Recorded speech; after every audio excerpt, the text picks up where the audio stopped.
Oi, gente, boa noite. Foi definido agora há pouco o último classificado para as quartas de final da Copa da Rússia.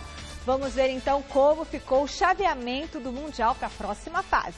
Olha, na sexta-feira, às 11 da manhã, começam as quartas de final com o duelo entre Uruguai e França, jogão. Aí às 3 da tarde tem Brasil contra a Bélgica. E no sábado, os dois últimos confrontos. Às 11 da manhã, Suécia contra Inglaterra e finalizando às 3 da tarde, Rússia contra Croácia. Boa noite, Celso Cardoso. Boa noite, Miller. Boa noite, Michele. Boa noite, Miller. Grande noite para você que acompanha o Gazeta Esportiva. Só jogaços, né? Nossa. Um clássico Uruguai e França, apesar de poucas vezes terem se enfrentado em Copas do Mundo. Brasil e Bélgica, nem tanto pela tradição, mas pelo momento da Bélgica, talvez um dos melhores na história da Bélgica. Realmente é candidata ao título. E aí você tem do outro lado jogos mais Suécia e Inglaterra, é um jogo de tradição, apesar de poucos títulos, só a Inglaterra foi campeã do mundo. Eu acho que passa a Inglaterra Suécia. Que passou apertada pela Colômbia nos pênaltis. E aí Croácia e Rússia. Ave Maria, hein? É a dona da casa, que normalmente costuma fazer boas campanhas. Vai passar a Rússia. E não sei não, viu? Porque a Croácia tem um belo time. Mas não foi bem contra a Dinamarca, mas pelo que eu vi na primeira fase, é time com cara de semifinal. Concorda comigo, Miller? A Rússia tem o juiz, Miller? Como é que é? Talvez a Rússia tenha o juiz, né? Tem o tal do apito amigo, né, que fala, né? A Rússia é uma seleção muito fraca, né? Tecnicamente eles são muito ruins. Já foi longe demais. Isso, eu acho que a Rússia chegou longe demais e enfrenta um adversário muito forte, né? Tecnicamente eles têm muita qualidade, alternativas 1000. Então eu acho que, pela lógica, a Rússia cai nas quartas. Não chega, né? Pro finalzinho. Bom, assim... Hã? Acho que é um Brasil e França, Inglaterra e Croácia. Brasil... Ah, Celso do céu. Para, eu já falei que eu acertei os últimos 2 campeões do mundo. Não, mas parou aí, filho. Desde então, a vida tem sido difícil pra gente aqui. Ah, para. Você fala que vai dar Palmeiras, dá Corinthians. Fala que vai dar Santos, Você fica com esse fake news querendo que as pessoas acreditem que eu sou pé de gelo. É nada. É Ó, assim. É que você fica na sua, não fala nada. Aí o que importa é o que você falou ali no camarim, da Bélgica. Ele não é pé de gelo, é que às vezes ele corre no gelo. Ele corre, ele é o Iceman. Bom, a enquete de hoje segue falando de Copa do Mundo, com a eliminação da Colômbia da Shakira. Qual seleção sul-americana vai mais longe? Uruguai ou Brasil? Dê o seu voto lá no site gazetesportiva.com. O que você acha? Ah, Celso. Brasil, claro. Brasil. E aí, Miller? Brasil e Bélgica? Não, Brasil e Uruguai. Brasil e Uruguai. Qual das duas vai mais longe? Eu tô levando... qual vai mais... Ué, mas o Uruguai já tá mais longe que o Brasil. Não, tá na mesma fase. Ah, é? Para ir mais longe, quartas, tem né? que passar. Estão nas quartas. Tem que passar pela França. E o Brasil cair diante da Bélgica. O que você acha? Você acha que quem vai passar, Brasil ou Uruguai? Eu acho que o Brasil vai ter muita dificuldade com a Bélgica, né? Já teve com o México, que é uma equipe fraca, né? 2-0, e a qualidade do Brasil é infinitamente maior que o México. E a Bélgica é uma seleção, aquilo que eu falo, Celso, é uma seleção que o Brasil não pode errar. Porque o Brasil, em um certo momento do jogo, Michele, perdeu o meio campo. É que o México não tem qualidade. Agora, você viu, exatamente, você viu ontem, né? O número 7, que joga no Manchester lá. Uhum. Ele pegou a bola perto da meia-lua da sua área. E deu um pique de 50 metros e ninguém do Japão deu um bote, como diz na gíria da bola, né? Nem com Kung Fu, não, quer dizer, ninguém chegou. Não? Quer dizer, se o Brasil fizer isso contra a Bélgica, também leva o gol, porque a qualidade deles é muito boa, tanto quanto a do Brasil. E outra coisa, né? Você tem que conseguir... Tudo bem, é o Japão? Mas o time está perdendo por 2-0, num mata-mata de Copa do Mundo, até 24 do segundo tempo. E consegue virar 3-2? Convenhamos. Parece que virou uma chavinha e falou, vamos jogar agora? Vamos lá. Entendeu? Tipo, adultos contra crianças. E tá chegando a hora, hein, gente? Semana que vem tem prova ciclística 9 de julho e a nossa bike repórter Renata Falzoni foi conversar com um dos favoritos para essa disputa, o argentino Francisco Chamorro, quer ser tricampeão da mais tradicional competição do ciclismo nacional. Confira. O assunto da vez é claro, prova ciclística internacional 9 de julho. E aqui do meu lado, Francisco Chamorro, o sprinteiro da equipe Funvic, que já venceu 2 vezes essa que é a mais antiga prova do Brasil. Chamorro é argentino, mas sente-se em casa há tempos no Brasil. Vivendo por aqui desde 2003, o atleta de 36 anos é considerado um dos melhores no país quando o assunto é arrancada final para ganhar uma corrida. E o respeito que ele tem no pelotão da elite vem da técnica. E o segredo? Timing. 15 segundos, 200 metros. O timing do sprint é quando você já levantou a cabeça, tem seus companheiros na frente, você sabe que está ficando sem companheiro ou está sozinho. E quando você vê o pórtico de chegada, você fala assim, daqui até a chegada eu aguento sprintar, vou dar meus 20 segundos de explosão máxima, de força máxima. Não basta força, a cabeça de um velocista precisa estar no lugar. Você está preocupado com os outros velocistas, com as outras equipes, com o companheiro que está na frente, com esse atleta que é perigoso, o outro que está te atrapalhando, o outro que está te incomodando, o da frente que está brigando com outro atleta e passa um monte de coisas que você tem que estar, as antenas têm que estar ligadas em tudo. No momento em que você já está entrando na linha dos 500 e sabe que falta mais 200 metros para você dar seu time, já a mente fica em branco e você só pensa naquele momento. Você esquece de todos os problemas, independente do que vai acontecer.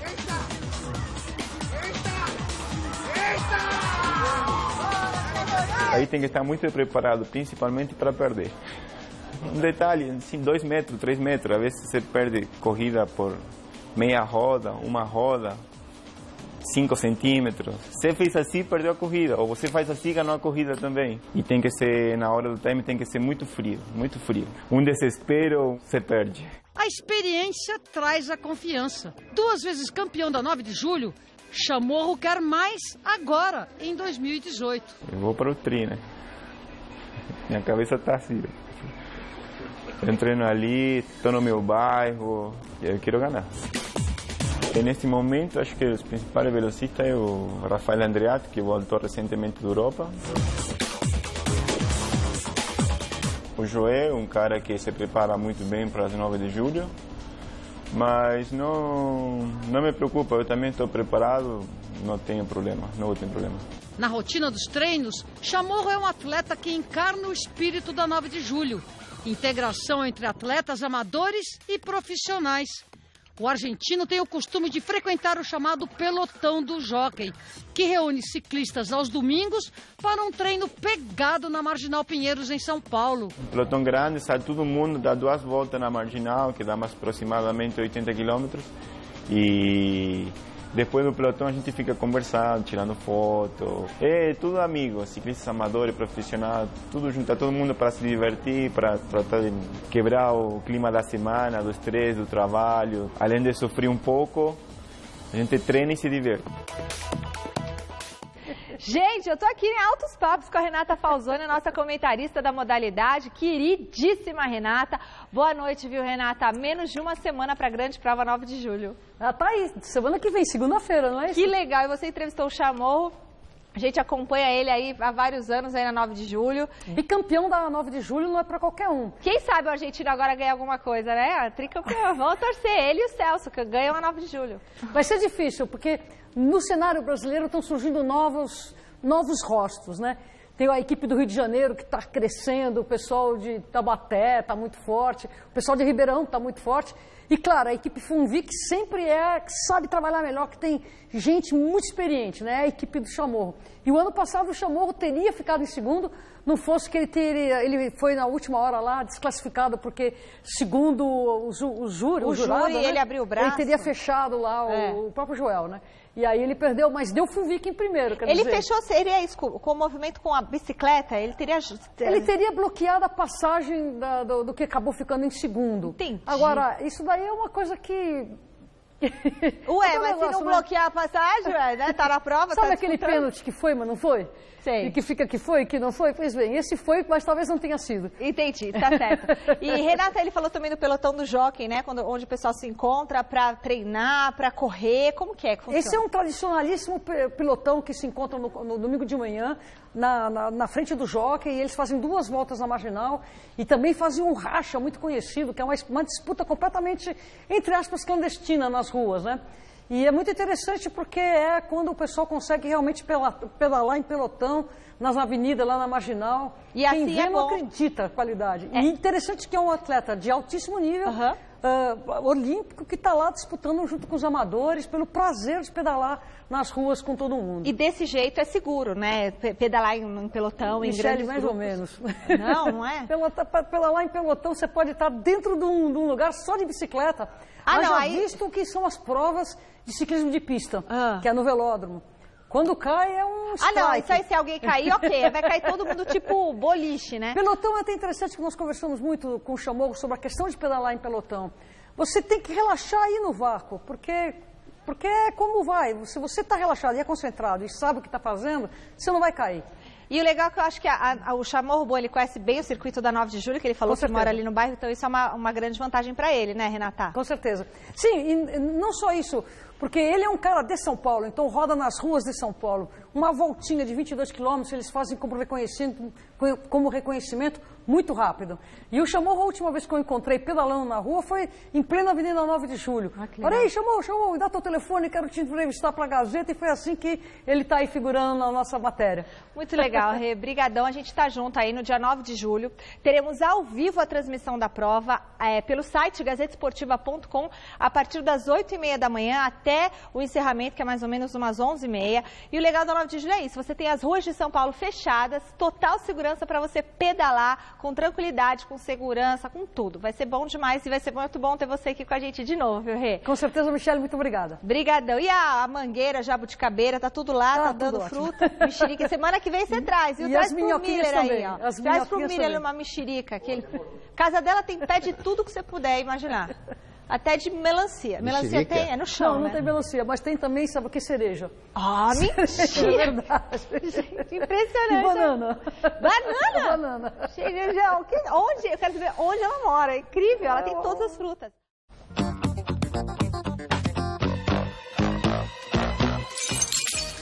Boa noite! Estamos chegando com Mesa Quadrada. Fala, Vini! Fala, Gui! Pra você de casa, uma ótima noite. Bem-vindo e bem-vinda a mais um Mesa Quadrada. E a Copa do Mundo está espetacular, hein? O Brasil está nas quartas! Será que vamos pegar o troféuzinho? Vamos. Brasil nas quartas e a torcida dando um show, tanto nas arquibancadas como na internet, amigos.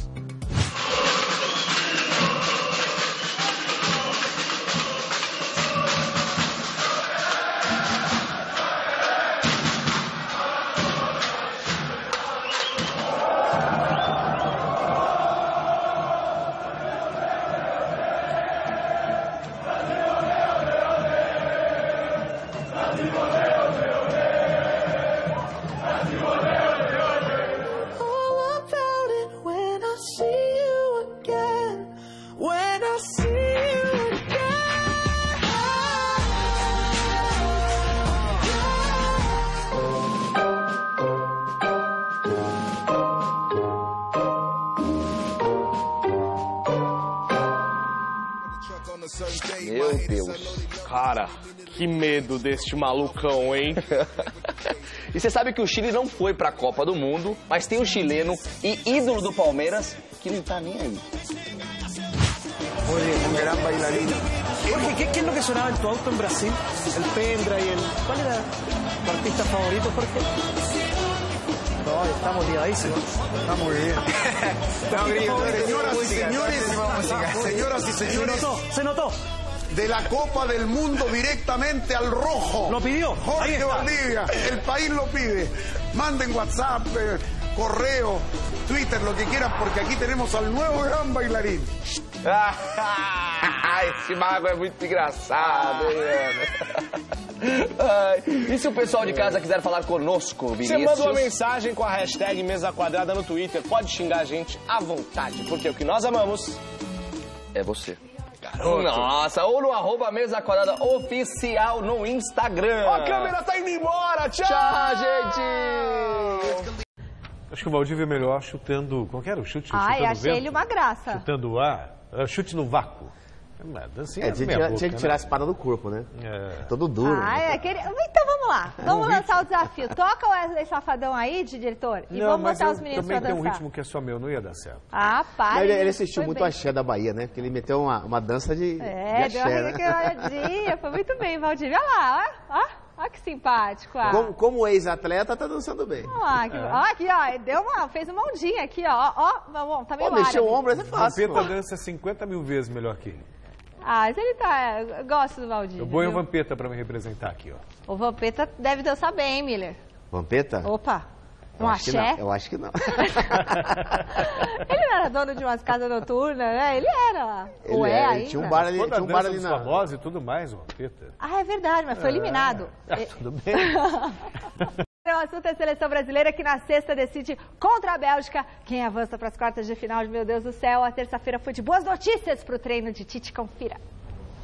Depois da boa vitória sobre o México, a seleção brasileira realizou a primeira atividade em Sochi, preparatória para o jogo diante da Bélgica pelas quartas de final. Em campo, apenas os reservas e aqueles que jogaram pouco contra os mexicanos, já que os titulares fizeram um treino regenerativo no hotel. A boa notícia ficou por conta de Douglas Costa, que foi liberado pelos médicos e já participou dos trabalhos. Marcelo também treinou normalmente. Assim, Tite terá todos os jogadores à disposição para o duelo da próxima sexta, com exceção de Casemiro, que está suspenso. Fernandinho deverá ser o substituto. Aí, bons reforços, né? Se bem que eu imagino que o Tite... Será que ele vai tirar o Felipe Luiz para colocar o Marcelo? Eu acho que no Fagner ele não mexe mesmo. Não, no Fagner, até porque o Danilo não voltou de contusão, né? Nem tá treinando. Agora... Não, parece que já tá liberado. Tá liberado? Já tá liberado. Não, mas eu acho que ele vai permanecer com o Fagner.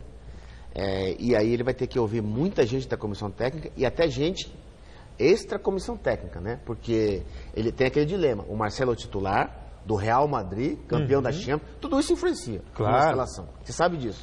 Agora, só que tem uma coisa. O Felipe entrou bem demais. Só que tem uma coisa. O time jogou bem contra o México, independente do adversário, jogou bem. E o Felipe Luiz, dentro da sua característica, que não é muito de atacar, de defender, é do jeito que o Tite gosta. Sim, de compor ali. O Tite gosta daqueles 4 zagueiros ali, parados ali, ele gosta disso. Então, o que acontece? Com o Felipe Luiz, ele pode soltar um pouco, mas um pouco só, o Fagner. Com o Marcelo, você sabe que o Marcelo não gosta de defender e não sabe defender. Com o Marcelo, ele tem que mudar um pouco, e como o Tite não gosta disso, eu acho que ele vai permanecer com o Felipe Luiz. E ele perde ainda Tudo bem, ele perde o Casemiro. O Fernandinho é bom, mas o Casemiro tem que estar encaixado, né? Então, na proteção da zaga, na cobertura dos laterais. Por isso mesmo que a comissão técnica o Celso deve falar para ele assim, ô Tite, nós já perdemos o Casemiro, que é o terceiro zagueiro.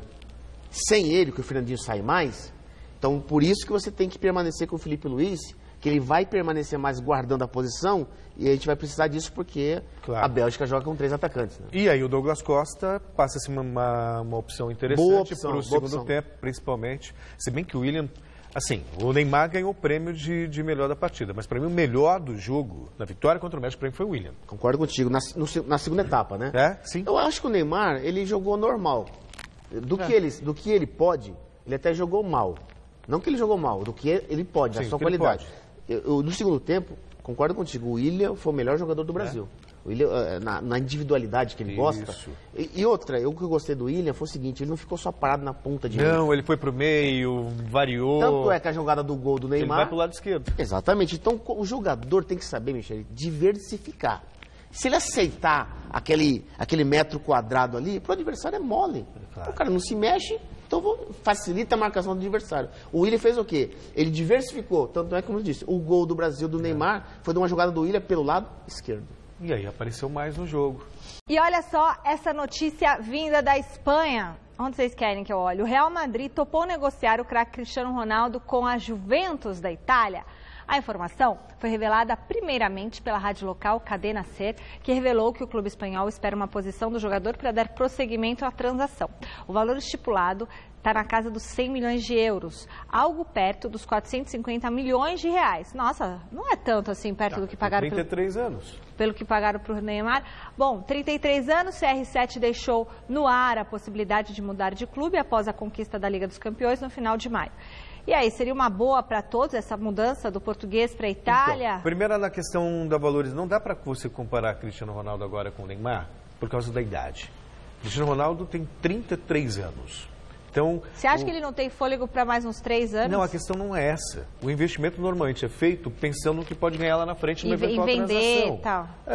Vamos imaginar que Paris Saint-Germain venda o Neymar agora para o Real Madrid. Foi pago pelo Neymar 220 milhões de euros, uma coisa assim, se me falha a memória. 222, não é isso? Né? A multa. A multa. Se voltar para o Real Madrid, o Paris Saint-Germain, que investiu todo essa grana, vai receber pelo menos 250. Pelo menos. O Cristiano Ronaldo, indo para a Juventus, ele vai para encerrar a carreira, provavelmente.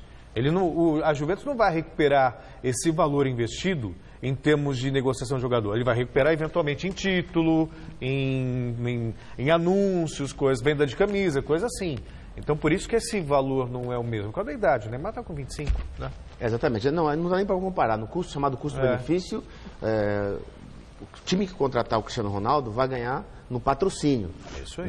Na exposição da estrela, que ele é o melhor do mundo hoje, né? E vai ser de novo o melhor do mundo, porque ele foi campeão da Champions League. Então, acho que ou Paris ou Juventus, ele deixou no ar. Eu conversava com um amigo meu que mora em Madrid, que realmente ele quer ir embora, porque o Florentino Pérez não deu o aumento que ele queria.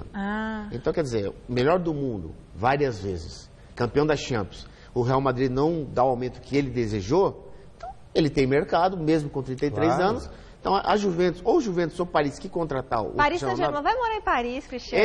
Ele vai jogar ainda, ele tem 3 anos de alto nível jogando. Com certeza. Até porque é um jogador que se cuida. Muito. E nunca teve uma cirurgia no joelho. Tudo isso conta numa contratação também. Mas eu acho muito mais fácil ele ser campeão na Juventus do que campeão no Paris Saint-Germain. Com certeza. Não, da França sim, mas da Champions não. Campeão da Champions pela Juventus é muito mais fácil. Muito mais fácil. A Juventus é mais time que o Paris. Enfim, veremos. O Gazeta Esportiva volta falando da preparação dos times paulistas no Brasileirão. No São Paulo, o técnico Diego Aguirre segue aproveitando a parada por causa da Copa para treinar a equipe que amanhã faz jogo-treino no CT de Cotia contra o Red Bull Brasil. O São Paulo, aos poucos, retoma o ritmo de treinamentos. O time do técnico Diego Aguirre se despediu muito bem do torneio nacional. 3-0 para cima do Vitória no Morumbi. Com a parada para a Copa do Mundo, a vontade de entrar em campo aumenta. É complicado, treina bastante, são muitos períodos de treino e é bem intenso. Então a gente gosta mesmo de jogar, mas a gente está aproveitando para se preparar bem. O tricolor vem de um ótimo momento no Brasileirão. É o terceiro colocado, 4 pontos a menos que o líder Flamengo. Tem apenas uma derrota em 12 partidas. Será que a pausa pode afetar este bom desempenho da equipe? Eu imagino que São Paulo vai voltar melhor de como estava. Essa é a ideia, aproveitar estas semanas que vamos a convivir prácticamente con los jugadores de mañana y de tarde y el time seguramente va a estar melhor, então acho que não foi ruim a parada. Então acho que é importantíssimo, não só para o São Paulo, mas as outras equipes também, acho que tenho certeza que estão gostando desse período de treinamento, tanto para se reforçar, tanto para acertar algum detalhe ou outro, e a gente está procurando aproveitar isso da melhor maneira possível. Para o segundo semestre, o time está modificado. 3 jogadores foram embora, mas 2 reforços chegaram. O atacante Gonzalo Carneiro, do Uruguai, e o meio-atacante equatoriano João Rojas. O técnico Diego Aguirre espera mais nomes do mercado. Tem alguma possibilidade de trazer algum jogador na posição de los jogadores que foram embora. Foi embora Marcos Guilherme e Valdivia e veio João Rojas. Agora foi embora Petros. É provável, é possível trazer um volante, mas ainda não temos nada decidido. São Paulo volta a campo numa sequência difícil. No dia 18, enfrenta o líder Flamengo no Maracanã. Depois mede forças com Corinthians, Grêmio e Cruzeiro. Mas com um bom desempenho e o terceiro lugar na tabela, são os outros times que devem estar preocupados. É um time que preocupa, sim, todos os adversários. A gente é muito forte dentro do Morumbi. E uma coisa que a gente evoluiu foi que a gente está conseguindo arrancar pontos fora de casa. Uma coisa que a gente vinha devendo. A gente está conquistando algumas coisas aí, algum respeito que acho que faltava o ano passado. Então, Acho que isso aumenta a nossa responsabilidade, né? Saber que todo mundo está pensando dessa forma, de um jeito ou de outro, de que quer ganhar da gente, precisa ganhar da gente. Então, de uma certa forma, uma responsabilidade a mais para que a gente entre mais focado, mais concentrado e consiga os resultados. Miller, a questão é que essa pausa, ela quebra o embalo. E já viu várias vezes times que estavam embalados, tem uma pausa, quando volta a jogar, não rende a mesma coisa. Exatamente. E aí tem uma outra coisa também no calendário, que isso mata o Campeonato Brasileiro, é o principal campeonato do país. Em vez de eles adequarem o calendário de uma maneira que você possa começar com um time forte, com novas contratações, novos jogadores e brigar pelo título, você começa um campeonato sem promoção nenhuma, embala, e São Paulo já perdeu Petros, já perdeu Marcos Guilherme, já perdeu um monte de gente, outros clubes também vão perder, e aí, você nunca sabe o time que vai terminar. É uma lástima isso. Porque a grande janela, né? É claro, é agosto. Que é o meio do ano e em que os clubes brasileiros, infelizmente, perdem os seus principais jogadores, né? Menos mal para o São Paulo, porque, tipo, quando perdeu o Marco Guilherme, que era dos que foram vendidos, negociados, o Marco Guilherme é o que estava mais rendendo e mais jogando. É bem verdade isso. O Petros tinha perdido a posição para o Hudson. E agora eles fizeram uma reunião e foi indicado o nome do Rojas, o equatoriano, que ele é um jogador de lado, é um jogador rápido, ele é leve, ele corre muito, né? Ele só precisa se adequar consequentemente com o grupo, a tal da sequência de jogos, mas no treino ele impressionou bastante os jogadores e o Aguirre. Então eu acho que esse jogador sim é uma peça de reposição boa, né? Agora as outras contratações a gente tem que aguardar porque não podemos falar nada, mas esse Rojas, a expectativa é muito grande de que ele faça um grande campeonato brasileiro, porque ele é muito rápido, ele é muito leve e ele dribla, né, para frente, ele não fica passando o pé por cima da bola, que é uma grande virtude que ele tem de agredir o adversário para frente. Claro. E ainda mais depois de uma Copa do Mundo, o Campeonato Brasileiro recomeça numa ressaca. E o São Paulo, como foi dito na reportagem, né, uma sequência só confronto. E esses confrontos com times que, tecnicamente falando, Cruzeiro, Flamengo, pelo menos Cruzeiro e Flamengo, tecnicamente, eles estão acima do São Paulo, não? Corinthians é que a gente vai saber o que vai acontecer, né?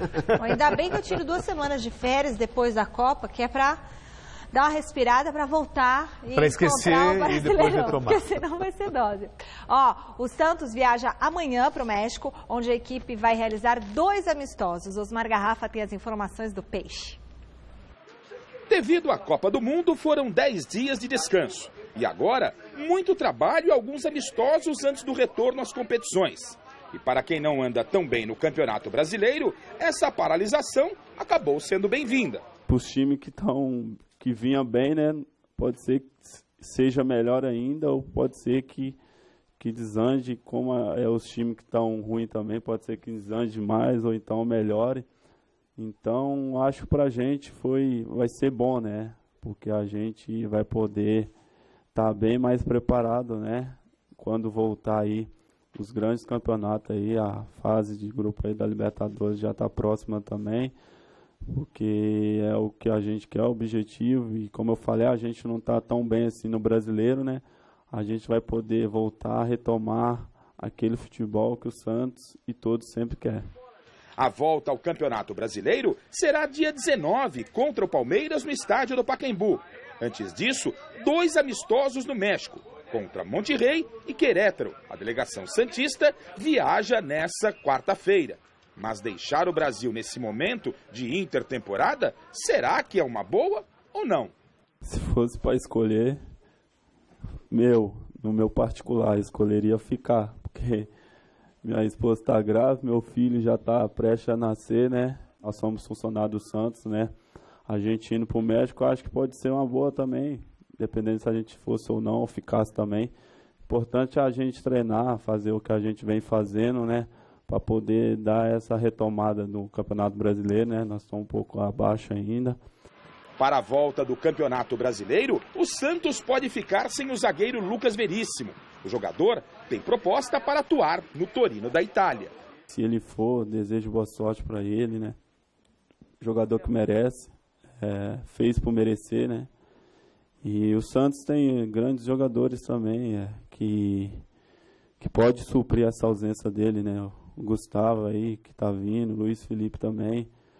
Jogadores aí que eu vejo também, que tá emprestado, que é o Kleber, que tá emprestado, que pode também voltar ao Santos e dar conta do recado também. Então, o Santos está bem servido de zagueiros. Se Lucas Veríssimo está de saída, o Santos pode anunciar um reforço a qualquer momento. E reforço internacional. Carlos Sanches, volante de 33 anos, que pertence ao Monterrey do México e está disputando a Copa do Mundo pela seleção uruguaia, é um nome que interessa. As negociações estão em andamento e o jogador, repito, pode ser anunciado como reforço santista a qualquer momento. Do CT Rei Pelé, Osmar Garrafa, para o Gazeta Esportiva. Bom, esse Santos aí também é o que precisa reagir nesse Campeonato Brasileiro. Mas tem uma coisa, né? Venderam o Rodrigo.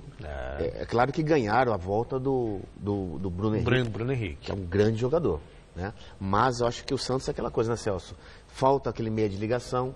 Eu acho que os jogadores experientes são poucos hoje, né? Sim. No Santos. Então, quando o jogador tem muito jovem, sem experiência, a juventude não cresce. Cresce de uma maneira errada. E no Campeonato Brasileiro você sabe, né? Claro. O campeonato é muito difícil, muito equilibrado. Então o Santos vai ter muita dificuldade mais do que outros clubes que estão mais bem ajustados à sua equipe. É isso aí, né, Michele? É verdade. Vocês falam pouco quando tem que falar muito. É que a gente tem tempo curto ainda. Tem Corinthians, tem Colômbia, Vamos falar do Inglaterra. Corinthians? Corinthians tem amistoso contra o Cruzeiro amanhã no Mineirão. Fernando Gavini esteve no CT Joaquim Grava acompanhando o treino do Timão. Depois de conviver com muitos desfalques nos últimos jogos antes da parada para a Copa do Mundo, o técnico Osmar Loss tem podido, na intertemporada, trabalhar a ideia de time que ele pretende usar daqui para frente na temporada. Pelos treinos até o momento, a tendência é que ele abandone de vez o 4-2-4, formação que foi utilizada pelo Fábio Carille na conquista do Campeonato Paulista. A ideia do Osmar Loss é usar mesmo 4-2-3-1 com um centroavante fixo na frente. Até por isso, o Jonatas do Hannover foi contratado, mas ainda não assinou contrato, por isso ainda não está treinando. Os únicos desfalques neste momento são Cássio e Fagner, que estão com a seleção brasileira disputando a Copa do Mundo, além do Cleison, que já está recuperado da artroscopia que ele passou no joelho, que ele fez no joelho, mas ainda não tem condições físicas de atuar os 90 minutos. Então, com praticamente todo o elenco, ou seja, a maioria do elenco à disposição, o Osmar Loss escalou na equipe titular o Walter no gol, na lateral direita o Mantuan, na dupla de zaga o Balbuena e o Henrique, na lateral esquerda o Sid Clay. A dupla de volantes foi Gabriel e o René Júnior. Aí a linha de 3 foi formada pelo Romero, pelo Rodriguinho e pelo Matheus Vital. No ataque, como centroavante fixo, o Roger, ou seja, ele deixou no banco jogadores importantes como o Jadson, como o Ralf e como o Pedrinho, que é o queridinho da fiel corintiana. O primeiro teste desta equipe será nesta quinta-feira, amistoso entre Corinthians e Cruzeiro em Belo Horizonte. Do CT Joaquim Grava, em São Paulo, Fernando Gavini. Se o Osmar Loss é o técnico, claro que é, né? Mas, enfim, estou fazendo só um trocadilho. Ele tem total autonomia para mexer e dar a cara dele ao time. Então, se num primeiro momento manter o que o Carille estava fazendo era uma questão de sobrevivência, não estava dando muito certo, agora ele pode fazer aquilo que ele pensa como melhor. E já está sendo corajoso, colocando o Jadson no banco, colocando o Ralf no banco. Quer dizer, o Ralf não vinha jogando, não vinha jogando, tinha machucado. Ralf, Pedrinho. Enfim, ele vai estar com uma batata quente na mão e ele vai ter que conseguir resultado. Exatamente, Celso. A única coisa, ele é o treinador, ele faz o que ele quiser, ele tem que implantar o seu método de trabalho, beleza, tudo certo aí. Mas sacar o Jadson, que é o jogador de articulação, que o Santos não tem, e o Corinthians tem, tirar o Pedrinho, que é o queridinho da torcida, e é um jogador que está vindo numa ascensão boa, então acho que quebra um pouco, arrebenta com o Pedrinho, que desanima, porque volta para o banco, quer dizer, fica essa instabilidade que não é boa para o jogador. Agora o Jadson, ele merece ser titular da equipe. A única crítica que eu faço aos Osmar Loss agora, nesse momento, é de ter sacado o Jadson. O Jadson não merece estar no banco, merece ser titular da equipe. Que de repente ele prefere um segundo volante ali, né? Não, ele quer um cara que marca mais. Gabriel, pois é. Um cara que marca mais. E dois caras abertos pelos lados, né? Então você tem o Matheus Vital aberto de um lado, tem que poderia ser o Pedrinho, o Romero, né? E o Romero do outro. E o Roger centralizado. E o Rodriguinho. O Roger centralizado lá na frente. No ataque. E o Rodriguinho pelo meio. Então ele pensou o quê? Ele pensou em reforçar a marcação do meio-campo e abrindo mão da criatividade. Aí vai se nivelar com os outros adversários, vai ficar mais difícil. Claro, e a gente fica em expectativa também, como vão ser esses amistosos contra... a gente fala muito do Palmeiras, do Flamengo, mas Grêmio e Cruzeiro eu considero 2 dos melhores times do Brasil. Claro que amistoso. Né? Amistoso é outra pegada, mas ainda assim... A atmosfera é diferente, né? Mas dá para ter uma noção de como esse time pode render na sequência do Campeonato Brasileiro. Né? Ainda mais depois dessa ressaca. Quer dizer, um jogo vai ser já nessa quarta-feira. Já em plena Copa do Mundo rolando e tal. Mas vai ser interessante para ver o que esse Corinthians dos Malós pode produzir. Né? Pois é. Ele está mostrando coragem, está mostrando personalidade. Pelo menos isso Dá para ele fazer mudanças no amistoso. Mas no Campeonato Brasileiro, o Jadson e o Pedrinho tem que voltar a ser titular. Isso aí. Vamos ver como é que vai ser. Bom, a gente volta a falar de Copa do Mundo. Nesta tarde, Colômbia e Inglaterra definiram quem será o último classificado para as quartas de final. E o repórter Adriano Dolfi acompanhou essa partida ao lado dos torcedores ingleses. Vamos ver como foi. Com direito a muita festa e, claro, muita cerveja, a torcida da Inglaterra acompanhou o jogo contra a Colômbia neste pub da zona sul da cidade de São Paulo. Uma torcida fanática que cantou o hino God Save the Queen, esperançosa pelos gols de Harry Kane. A Inglaterra teve várias chances de gol, dominou a partida, mas no primeiro tempo ficou 0-0.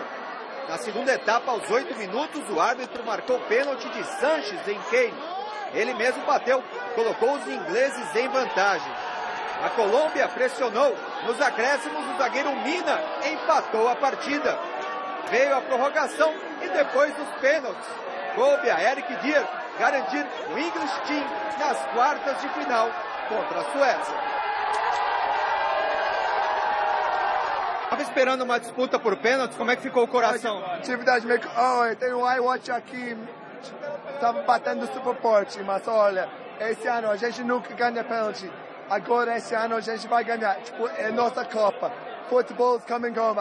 Futebol está indo para casa esse ano. De verdade. Dá para acreditar também numa final aí, Inglaterra e Brasil? Olha, eu vou para a Inglaterra para passar uma semana lá, porque eu não consigo, meu coração não aguenta. De verdade, eu não consigo ficar aqui para o Brasil e Inglaterra.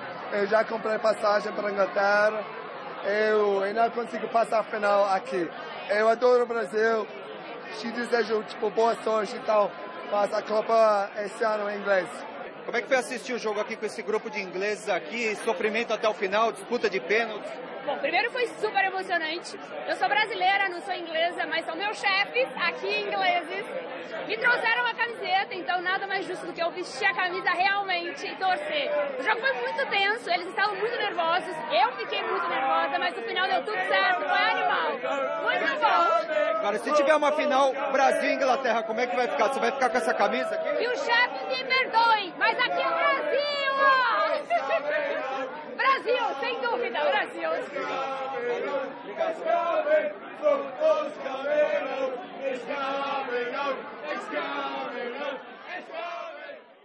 Bom, antes de encerrar, vamos ver o que deu na nossa enquete. Qual sul-americano vai mais longe na Copa do Mundo? Vai ser Uruguai ou Brasil? Brasil! 72% dos votos! Claro, a gente tem que torcer para o nosso país. Torcer e acreditar. Acho que dá. Não fala nada. Não, você fala que tem que torcer. Eu só tô pensando. Não é para te menosprezar, você Miller. Tá deixa eu só te explicar. Tá Miller, quando ele fala assim, ó, da Espanha, o técnico vai embora. Falei que a Espanha da ia ganhar Argentina, a Copa Maradona 2010, morre acertei. e a Argentina cai. Falei que a Alemanha ganha de 2014, acertei. E ela fica me enchendo a paciência. Passado vive museu. Ele tá falando do passado. Tchau.